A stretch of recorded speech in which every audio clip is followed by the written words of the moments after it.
एक क्लिप में देख रहा था आपने कहा मैं वज़ीर-ए-आज़म बन गया या इक़्तिदार आ गया तो सबसे पहले सब मिज़ार गिरा दूंगा।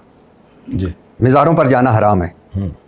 आप मिज़ार पर भी गए इमाम बुखारी के, दुआ अपने लिए भी की, उनके लिए भी की। आप मंदिर गए, आपने वहाँ वो प्रसाद खाया। अब अपने लिए और इमाम बुखारी के लिए दुआ मांग कर आए।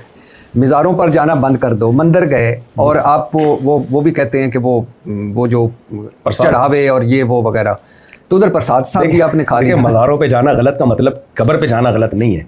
मज़ारों पे जो बिदत के लिए जाते हैं, इतनी तो कॉमन सेंस होनी चाहिए ना। हम तो अपने वालिद साहब की खबर पे नहीं मैं जाता, कि अपनी वालदा की खबर पे नहीं जाता, कि नबी की खबर पे नहीं हम जाते। जी जी। तो किसी की बात का मतलब ऐसा तोड़ मोड़ के पेश कर देना। मज़ारों पे जो कव्वालियाँ होती हैं, जी जी, या तवाफ़ के लिए या सजदों के लिए जाना या उस कब्र वाले से मांगने के लिए जाना गलत है। जैसे मंदिर में जाना गलत का मतलब क्या, इबादत के लिए जाना। कोई घूमने फिरने के लिए जा रहा है, पंडित जी से मिलने के लिए जा रहा है, तो इसके नाजायज़ होने की क्या दलील है? उमर रज़ी अल्लाह तआला से मनक़ूल है, ये उनका असर है कि हम इनकी इबादत गाहों में जा सकते हैं। ये जो है हमारे लिए कोई रोक टोक नहीं है। नहीं, लेकिन वो पता है प्रसाद तो उस मंदिर का चढ़ावा, प्रसाद मंदिर का चढ़ावा है, वो मैंने नहीं खाया। प्रसाद नहीं था। मैं जब गया तो वहाँ जो पंडित जी बैठे हुए थे, पंडित थे ये जो भी थे, तो उन्होंने मेरे इकराम में कुछ खाना पीना मंगवाया। जो भी शरीफ आदमी होता है मंगवाता है इकराम में, वो प्रसाद नहीं थी, वो मेरे इकराम में मंगवाया। और मैं गया क्यों था उसकी हिकमत मैं आपको बता देता हूँ। हिकमत ये थी कि उन दिनों में हिंदुस्तान में मुसलमानों पर बहुत ज़्यादा जुल्म हो रहा था, मसाजिद ढाई जा रही थी, प्रोपेगेंडा किया जा रहा था। मैं गया हूँ पठानों के इलाके में, जो इस्लाम में वैसे ही गैरतमंद होते हैं बहुत ज़्यादा।